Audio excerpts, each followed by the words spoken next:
Gravação iniciada, presidente.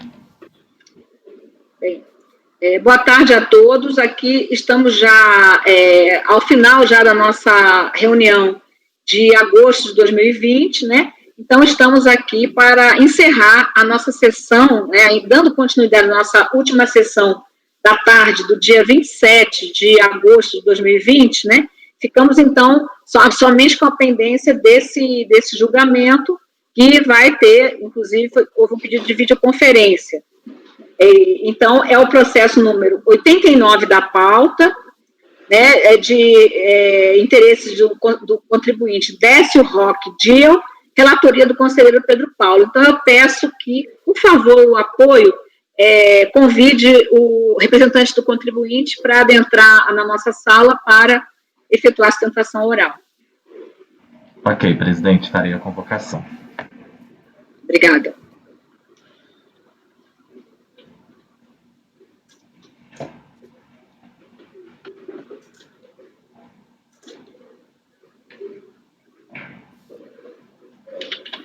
Item 89 da pauta, doutor André, seu processo será julgado agora.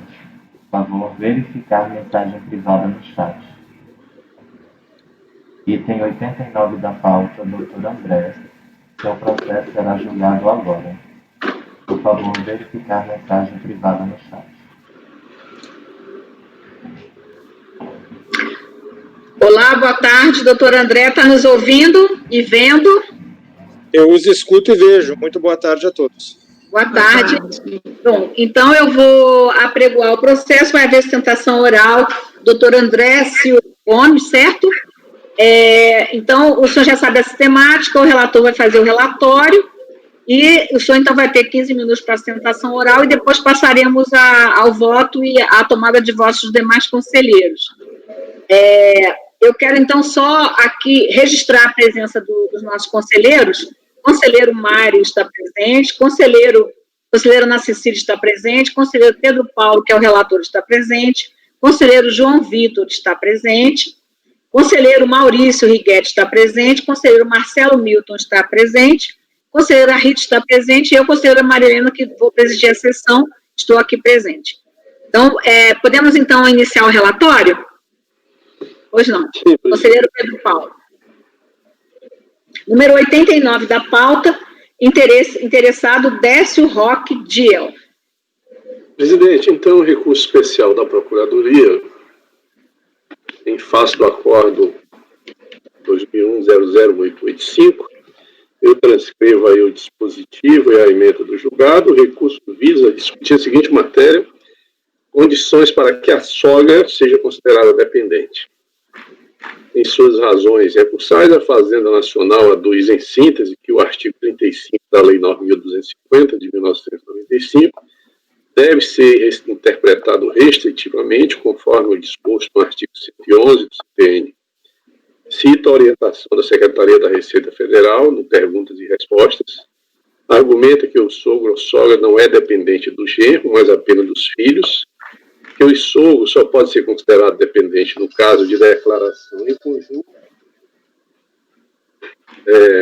que no caso, como a esposa do contribuinte não ofereceu rendimentos a tributações, seu pai ou mãe não pode figurar como dependente. O contribuinte apresentou contra-razões, nas quais defende o não conhecimento do recurso ao argumento de que o dispositivo interpretado no recurso, o 35 da Lei 9.250, não foi mencionado na autuação e, portanto, não foi indicado o dispositivo interpretado de forma divergente. Além disso, argumenta que não houve pré-questionamento. Quanto ao mérito, defende a manutenção do recorrido com base em síntese nos seus próprios fundamentos do relatório, presidente. Obrigada. Podemos, então, passar já é um tema já conhecido, né? Acho que nós todos já julgamos, acho que, inclusive, na sua turma também, né, só anunciando aqui a presença do conselheiro Marcelo Milton, que está substituindo a conselheira Ana Paula Fernandes, que, por problema de saúde, não pôde participar da nossa sessão. Então, podemos passar, então, à sustentação? Por favor, doutor André Luiz. Pois não. Bom, inicialmente eu cumprimento a todos e faço destaque na figura do relator desta matéria. Como já bem adiantou no relatório, a discussão que trava nesse processo é a respeito de uma autuação de imposto de renda da pessoa física, com fundamento na alegação de que seria indevida a dedução feita no imposto de renda da pessoa física referente às despesas médicas dos sogros do recorrido. A afirmação que embasa essa alegação é o entendimento de que seria necessária a declaração conjunta dos cônjuges para que fosse possibilitada a dedução de despesas dos seus sogros, mas no caso concreto o que aconteceu foi a sua inclusão do cônjuge, da cônjuge, como dependente. E em não tendo havido a declaração conjunta e meramente a inclusão da cônjuge como dependente, estaria desatendido um requisito necessário para a dedutibilidade dessas despesas médicas. Foi dado provimento ao recurso voluntário apresentado pelo ora recorrido e a Fazenda Nacional apresentou seu recurso especial que ora é analisado. Antes de entrar na análise de mérito, como bem apontou também no relatório o conselheiro relator, nós sustentamos que seria indevido o conhecimento do recurso especial por violação a 3 dispositivos regimentais do Conselho Administrativo de Recursos Fiscais, a saber, o artigo 67 caput, artigo 67 parágrafo 1º e artigo 67 parágrafo 5º, pois é necessário que seja dada à legislação tributária interpretação divergente entre o acórdão recorrido e acórdão apontado como paradigma. O parágrafo 1º do regimento interno prevê que não é caso de conhecimento quando não for demonstrada a legislação tributária interpretada de forma divergente. Pois bem, o artigo 35 da Lei 9.250 de 95 não faz parte, ele não foi mencionado em momento algum no acórdão recorrido, de modo que é impossível falar em interpretação divergente de um artigo de lei que não foi considerado em um dos acórdãos. De fato, esse artigo ele integra a análise e fundamentação trazida nos 2 acórdãos paradigma. No entanto, ele não está presente no acórdão recorrido, então não se perfaz a demonstração da interpretação divergente, simplesmente pelo fato de que esse artigo não integrou, de forma geral, a interpretação dada nas razões de decidir do acórdão recorrido. Da mesma forma, o artigo 67, parágrafo 5º do regimento interno, menciona que o recurso especial só terá seguimento com relação à matéria devidamente pré-questionada. No caso concreto, o artigo 35 da Lei 9.250 de 95 não foi objeto de pré-questionamento, não apenas por não ter integrado a fundamentação do acórdão recorrido, mas tampouco ele foi parte da impugnação do contribuinte, ele não integrou o acórdão da Delegacia de Julgamento de Brasília e ele não integrou as razões recursais do recurso voluntário. Trata-se, portanto, de um dispositivo de lei que está sendo trazido em caráter absolutamente de inovação neste momento do processo. Dessa forma, seja em função da ausência de pré-questionamento, porque não se trata de um artigo de lei que foi sequer sopesado em momento algum até a interposição do recurso especial, seja pelo fato de que não existe concretamente a interpretação divergente, pelo fato de que ele não integrou as razões e de fundamentação do acórdão recorrido, entende-se que não deve ser conhecido esse recurso especial pela absoluta falta dos requisitos extrínsecos para o seu processamento. Eventualmente superada esta alegação, entende, contrariamente ao que afirma-se no RESP, que não é necessária, não é condição necessária o preenchimento de declaração conjunta entre os cônjuges para que se permita a dedutibilidade de despesas com os sogros. E as razões para isso ficam muito bem explicitadas na fundamentação do acórdão recorrido, pelo fato de que não se verifica, em absoluto, a existência de nenhuma distinção relevante entre a declaração conjunta e a inclusão do cônjuge como dependente para fins do tratamento que é dado aos rendimentos de ambos. Pelo fato de que, ao incluir o cônjuge como dependente, são oferecidos a tributação os seus rendimentos da mesma forma que o seriam na declaração conjunta. Dessa forma, não se verifica, para a finalidade desta apuração, nenhuma distinção que justifique tratamento distinto para um e para o outro. Esse entendimento, inclusive, é corroborado pelas orientações que a própria Receita Federal dá aos contribuintes, pessoa física do Brasil inteiro, na apresentação dos seus perguntas e respostas que constam do site do Ministério da Economia hoje e que já são reproduzidas há anos nas orientações para o preenchimento da declaração do imposto de renda da pessoa física, que coloca a informação de que é intercambiável a inclusão do cônjuge constando como dependente ou como declaração conjunta. Isso consta na pergunta 81 da última apresentação de perguntas e respostas para o imposto de renda preenchido no corrente ano, a qual eu peço permissão para ler, que consta: cônjuge e filho podem apresentar a declaração de rendimentos em conjunto ou, sem apresentá-la, ficar na condição de dependente ou declarante? E a resposta que é apresentada é sim, porém somente a considerada declaração em conjunto aquela que esteja sendo oferecidos à tributação rendimentos sujeitos ao ajuste anual do cônjuge ou filho, desde que se enquadre como dependente nos termos da legislação do imposto de renda. Há, portanto, uma aproximação, equivalência, melhor dizendo, entre as duas condições. Portanto, não havendo um elemento distintivo entre uma situação e outra, não há por que dar-lhes tratamento distinto. Isso em observância, em homenagem ao princípio da isonomia, que é consistentemente aplicado nos julgamentos deste Conselho Administrativo. Dessa forma, fica entendido como devida e correta a interpretação e entendimento dado no acórdão recorrido, que não merece ser reformado. Essas seriam, portanto, as considerações a serem feitas da parte do recorrido, pedindo, portanto, pelo não conhecimento do recurso especial em razão da inobservância dos requisitos de pré-questionamento e demonstração de interpretação divergente do dispositivo de lei alegadamente violado, e, em sendo conhecido, negando-lhe provimento no mérito. Pela atenção de todos, muito obrigado.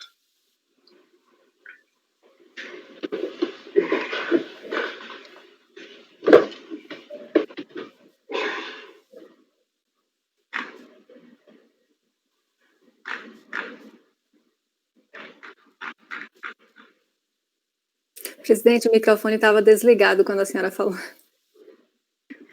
Obrigada, Ana Cecília. Eu disse, então, obrigada para o contribuinte. Podemos passar, então, ao voto, conselheiro relator? Passar o voto, então, presidente. Obrigada, Ana Cecília. O recurso é tempestivo e atende aos demais pressupostos de admissibilidade. Eu conheço do recurso.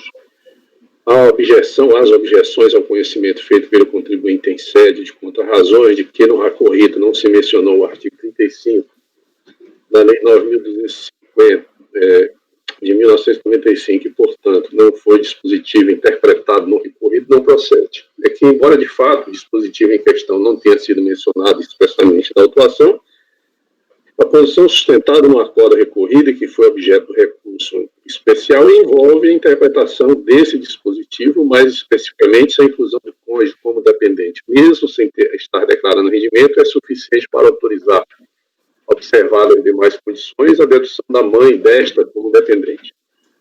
E é esse o ponto controvertido, enfrentado pelos acordos apontados como paradigma. Eu vou acrescentar aqui que não está um ponto que eu até pus no relatório a respeito do pré-questionamento, para dizer que a norma só exige o pré-questionamento no caso de recurso do contribuinte, até porque a Fazenda Nacional não é recorrente, né, na primeira e na segunda instância, nem teria como apresentar pré-questionamento. Mas, enfim, eu estou conhecendo do recurso, presidente. Eu vou tomar, então, os votos do conhecimento, certo? Conselheiro Mário. Acompanho o relator. Conselheira Ana Cecília. Acompanho. Conselheiro João Vitor. Eu acompanho. Conselheiro Maurício. Acompanho, presidente. Conselheiro Marcelo Milton. Acompanho. Conselheira Rita. Acompanho. Eu também acompanho. Então, por unanimidade de votos, conhecer do recurso. Podemos, então, passar ao mérito? Presidente, quanto ao mérito, essa questão já é conhecida do colegiado, e a minha posição também já é conhecida, eu tenho sido vencido nessa discussão, tenho uma posição diferente do que tem prevalecido, mas nesse caso em particular, além daquelas razões que eu já sustentava aqui, e que eu vou ler daqui a pouco, né, tem uma questão específica, né, relacionada especificamente a esse processo e a outros, naturalmente, que ela se repete, que para mim apenas reforçaria a minha posição, mas que talvez tivesse alguma influência, alguma no voto dos outros conselheiros. Quando chegar lá nesse ponto, eu chamo a atenção disso, okay, certo? Uhum. Então, eu passo ao mérito. De quanto ao mérito, que se discute o direito à dedução como dependente da mãe do cônjuge do contribuinte declarante, quando esse cônjuge figura na declaração como dependente, não tendo informado, contudo, rendimentos próprios. Sustenta a Fazenda Nacional que, como a filha não declarou rendimentos próprios, figurando apenas como dependente, não poderiam seus pais serem considerados dependentes na declaração em que o genro é o declarante.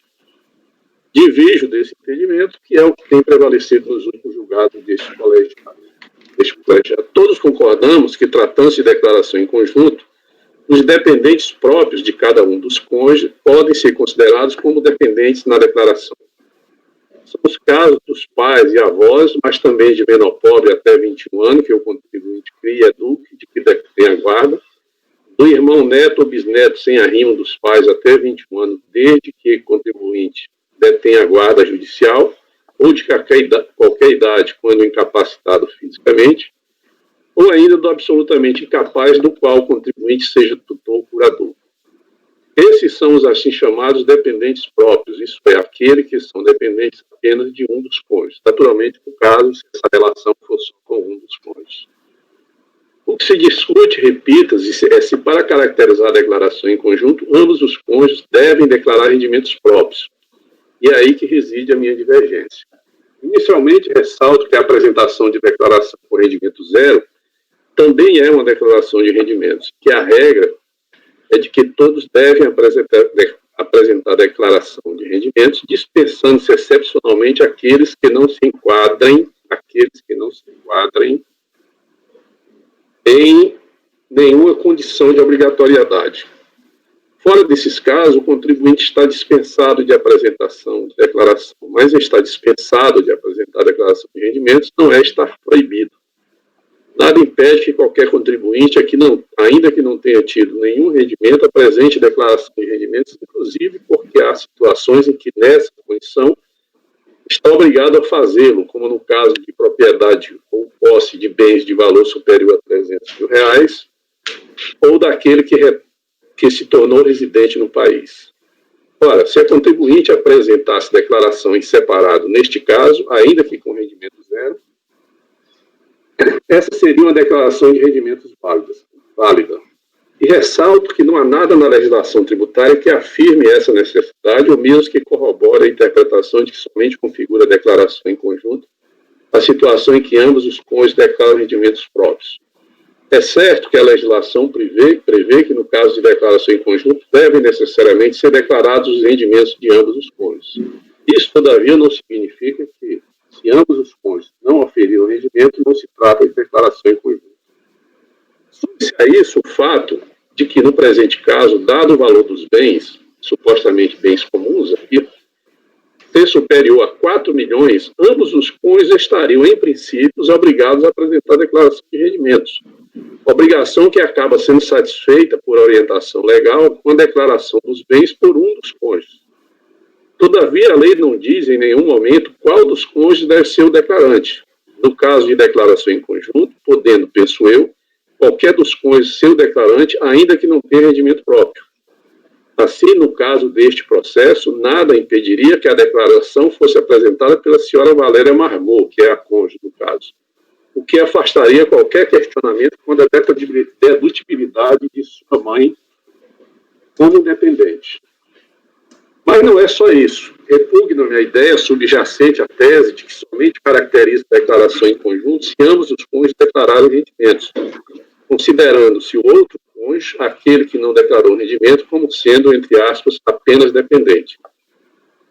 Essa noção parece trazer de volta os conceitos de chefe de família, de cabeça do casal, do antigo Código Civil de 16, que previa expressamente que o marido era o chefe da família e que era este que exercia o pátrio poder. Eu cito os dispositivos. A diferença é que aqui o cabeça do casal deixa de ser especificamente o marido e passa a ser aquele que produz os rendimentos. Era com base nesse conceito, por exemplo, que o vetusto decreto 5844 assim dispunha. Artigo 20.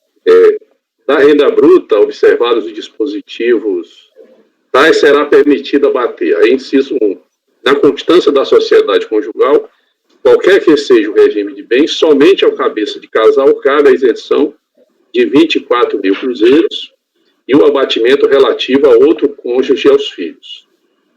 Isso levava a que a declaração de rendimentos, em regra, fosse apresentada em conjunto, sendo a declaração em separado uma opção, confira-se, artigo 67. Na constância da sociedade conjugal, os cônjuges deverão fazer declaração conjunta de seus rendimentos, inclusive os do trabalho ou das pensões de que tiverem o gozo privativo. Se o regime for de separação de bens, é facultado a qualquer dos cônjuges apresentar declaração em separado relativamente aos rendimentos próprios.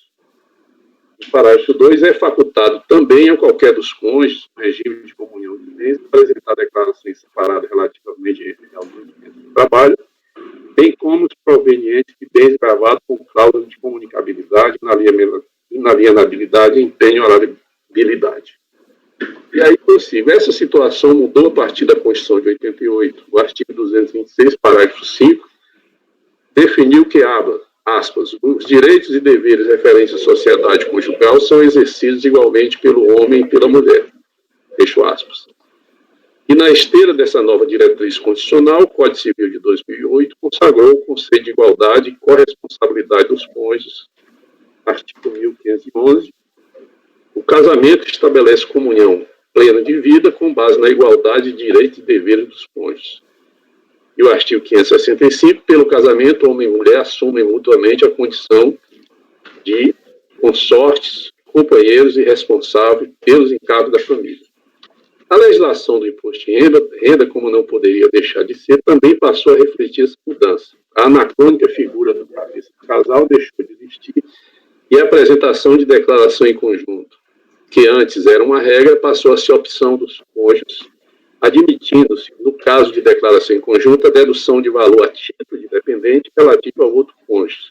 Hoje é o que reza o artigo 8º do RI 99, e também consta do RI atual, né?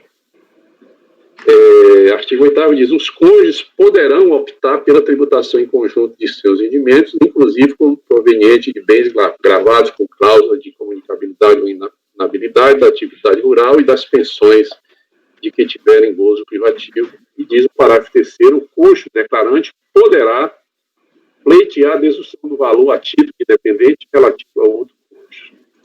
Note que a norma é cautelosa ao falar em dedução de valor, aspas, a título de dependente, não de dizer que o outro cônjuge é dependente, que são coisas absolutamente distintas. Portanto, a regra é a declaração em separado, com cada cônjuge apresentando sua própria declaração, facultada a apresentação de uma única declaração pelo casal. No caso de opção pela declaração em conjunto, pode ser pleiteada a dedução de valor a título de dependente relativo a outro cônjuge. Isto é, pode ser dedutivo o valor correspondente presumivelmente a gastos pessoais da própria pessoa, como ocorre, por exemplo, no caso de filhos. Daí se afirmar, no caso de um dos cônjuges não ter tido rendimentos próprios, este figurar como mero dependente, desqualificando a declaração em conjunto, é um passo largo que, a meu juízo, além de representar uma restrição não prevista em lei, afronta os conceitos pós-Constituição de 1988 de sociedade conjugal. Essa interpretação confere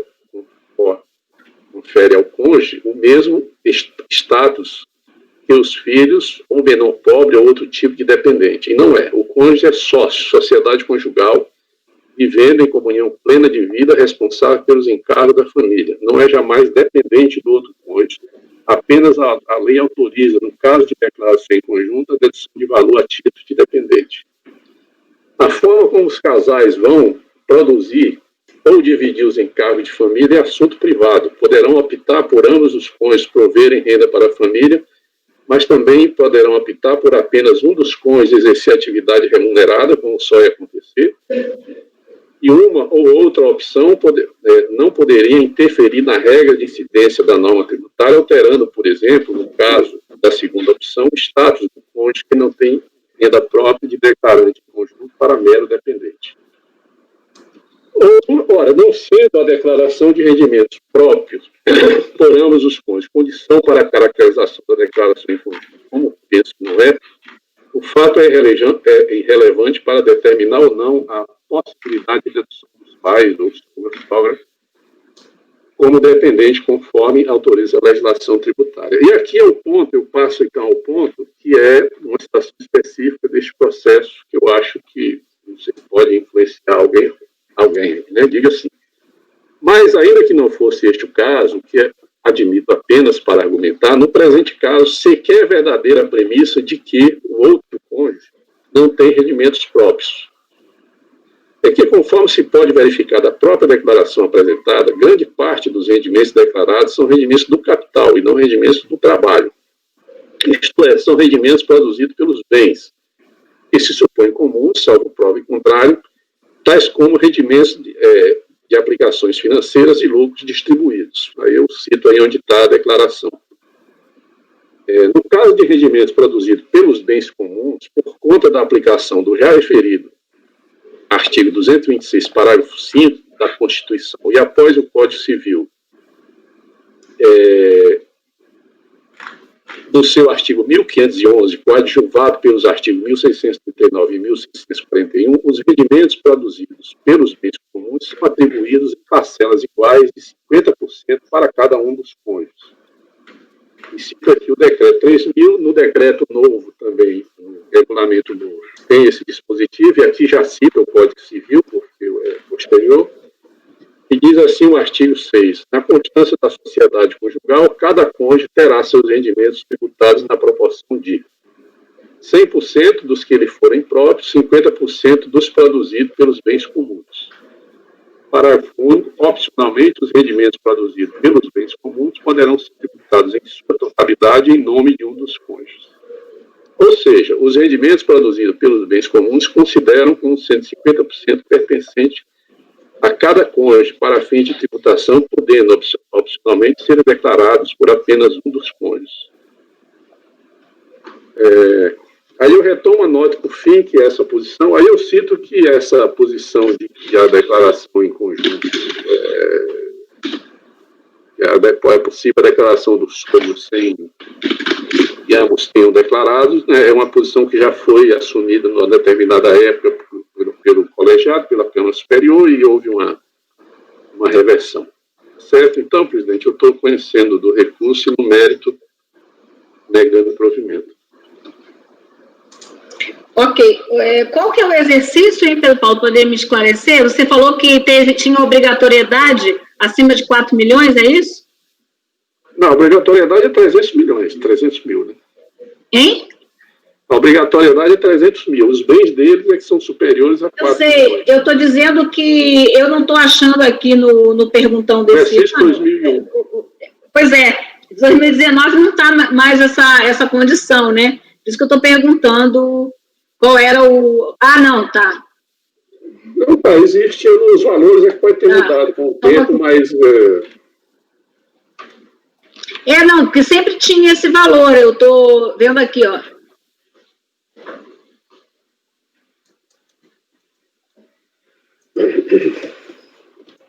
Era só para eu verificar essa condição de obrigatoriedade. Para mim, isso é bastante importante. Só para... Eu estou procurando aqui, mas eu só achei o perguntão desse ano, mas eu não sei quanto era desse ano aí. Pensei que você estava falando 4 milhões, era... Acima de 4 milhões é a situação do caso aqui concreto. 4 milhões são os rendimentos que eles declararam. A condição de obrigatoriedade era 300 mil durante muito tempo, é porque não sei se isso foi atualizado. Eu teria que olhar aqui.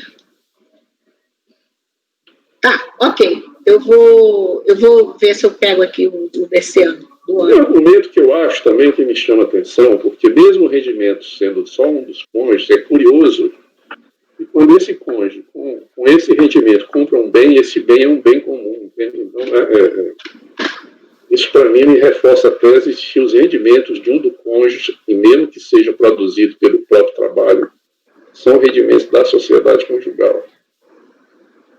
Isso não estou me referindo à história da obrigatoriedade, não, mas que alguém pode entender que você só pode, ninguém nunca disse isso, pelo menos explicitamente, que para você ter dependente, você teria que produzir seus próprios rendimentos para sustentar aquele dependente. Isso... É 300 mil também em 2000 e...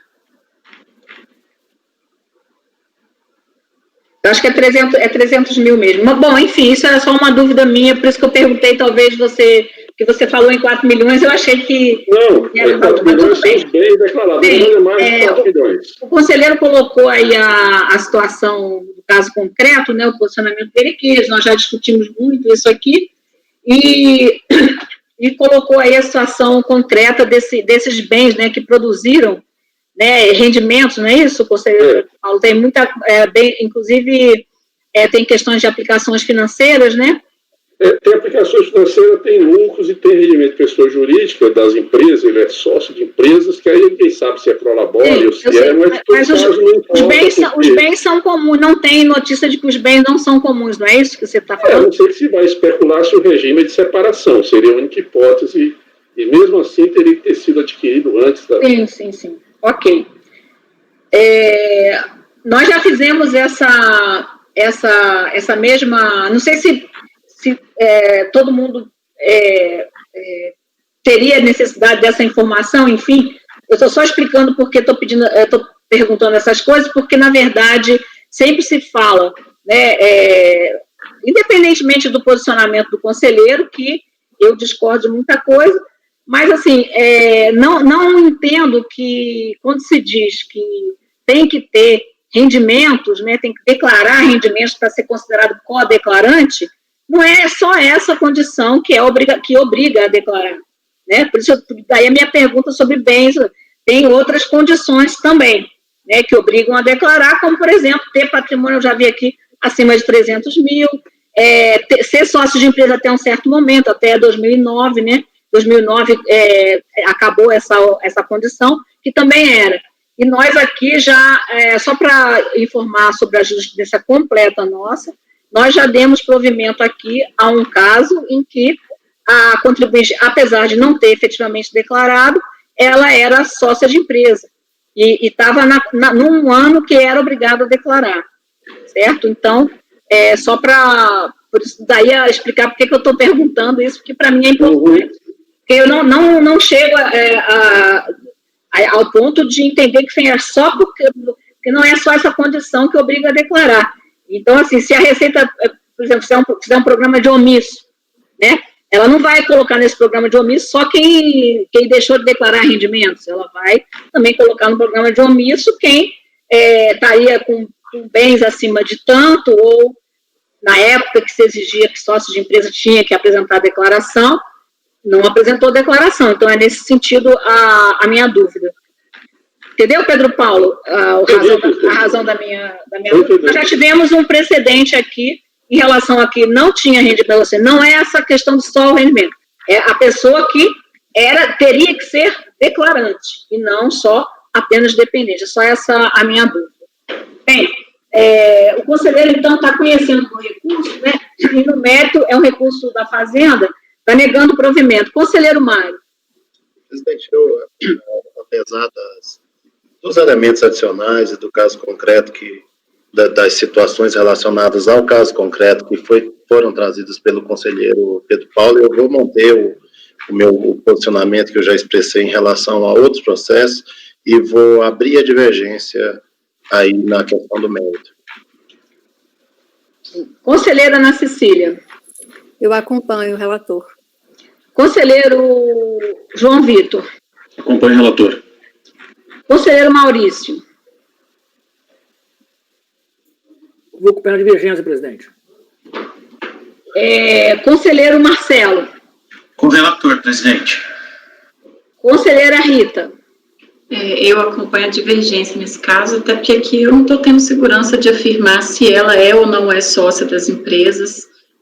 Se isso for na constância da sociedade conjugal, eu não consigo compreender que, até que há uma comunicabilidade dos bens, por exemplo.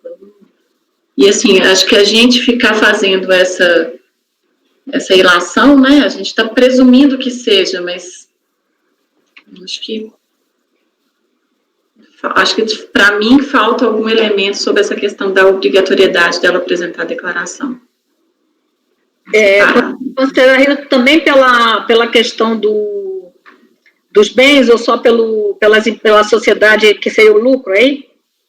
É que aqui eles são citados, de fato, ele como sendo titular de várias pessoas jurídicas, mas eu não tenho, por exemplo, os contratos para saber se ela também é sócia disso. Rendimento de aplicação financeira é um rendimento de R$100 mil, então, assim... sim. Não sei. Aí, assim, mesmo, conselheira, mesmo que ela não seja sócia da empresa, ela, supondo que o regime é de comunhão parcial, ela é coproprietária da participação dele, entendeu? Esse é o meu argumento. Eu não estou verificando se ela é sócia ou não, até porque, assim como se ele fosse proprietário, se aparecesse lá um apartamento, o apartamento seria meia, seria...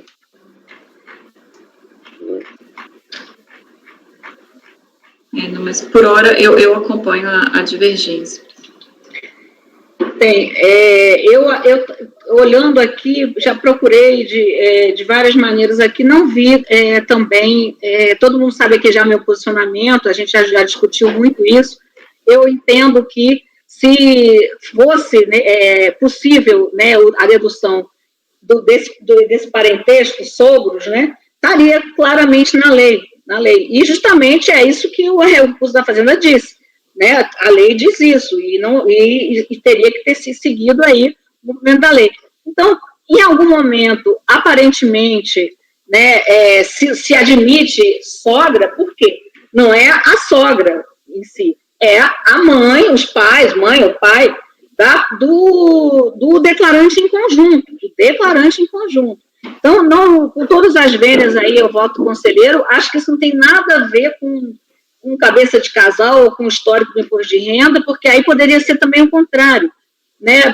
É muito comum também se fazer a declaração no nome da esposa, por exemplo, da cônjuge, virago, né? E o cônjuge varão ser o dependente, isso não é o problema. A questão aqui, para mim, é que, em primeiro lugar, a lei não contempla esse parentesco. A lei é números clausos, né? Ela está dando um benefício e para sogros não consta ali na relação, no meu entender, é números clausos. Mas, na verdade, nós temos aí a figura do declarante, né, que, no meu entender, não se confunde de forma alguma com a figura do dependente. Então, o declarante é quem está efetivamente declarando, né? Que quem não entregar, depois ele vai ser cobrado por isso, como omisso, certo? Então, por isso é que normalmente se fala, porque não tem rendimento, porque essa é a condição mais vamos dizer assim, mais comum, né, de obrigatoriedade, que atinge mais contribuintes. Mas, na verdade, eu não consigo equiparar de forma alguma que o dependente só figurou como dependente, ele seja considerado também um declarante, certo? Então, em algum momento, sim, esse grau de parentesco existe entre o declarante e o dependente, porque não pelo grau de parentesco que ele tem com o declarante, mas sim pelo grau de filiação, né, pai ou mãe, daquele co-declarante. Então, eu acho que aí não só se coloca uma decisão, no meu entender, contrariamente à lei, e contrariamente também ao artigo 62, né, que diz que nós temos que seguir a lei, mas também se aproveita aí de alguma maneira de uma prerrogativa, né, que quando se abriu a Receita Federal na vanguarda de todos os órgãos públicos, foi a primeira que aboliu a figura do cabeça do casal e disse, quem quiser fazer declaração em conjunto pode fazer, certo?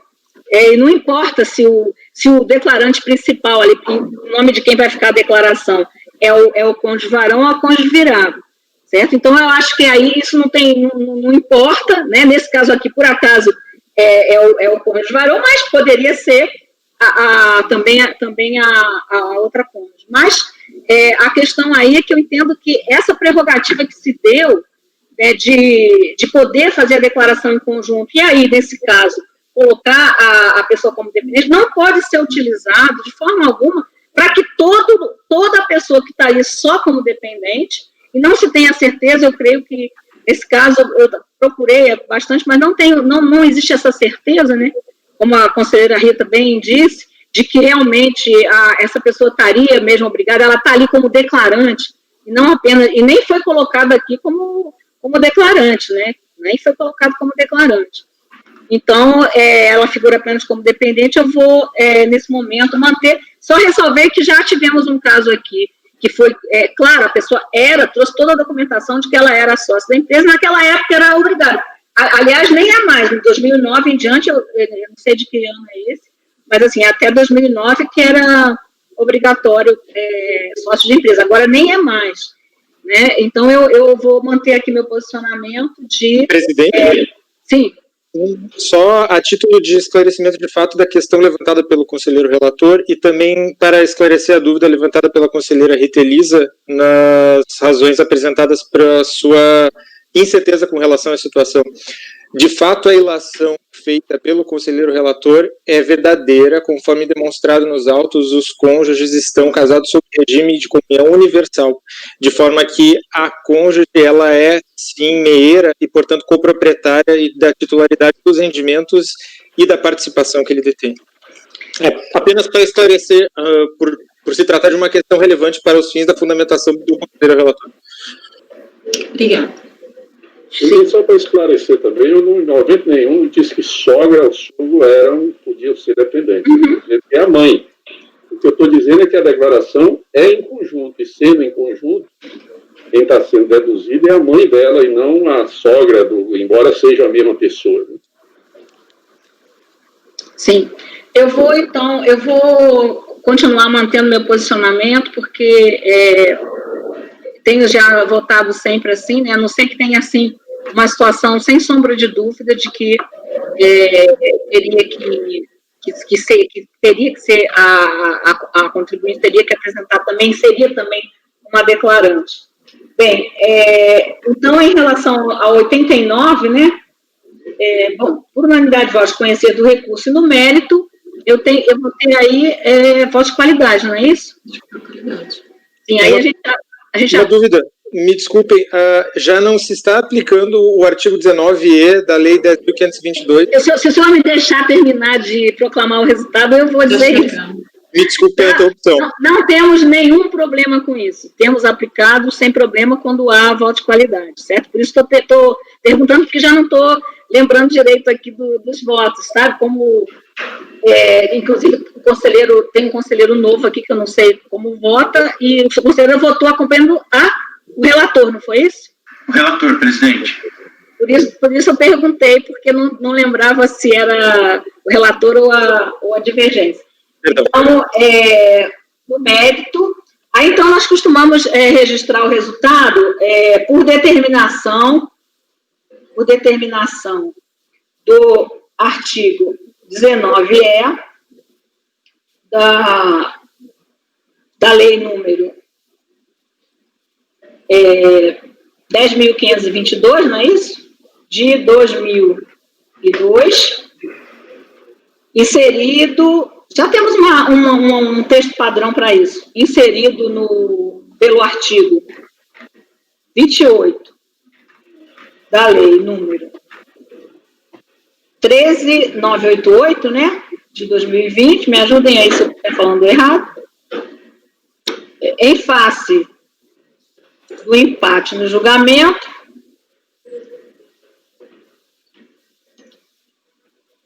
negar provimento ao recurso. Vencidos os conselheiros.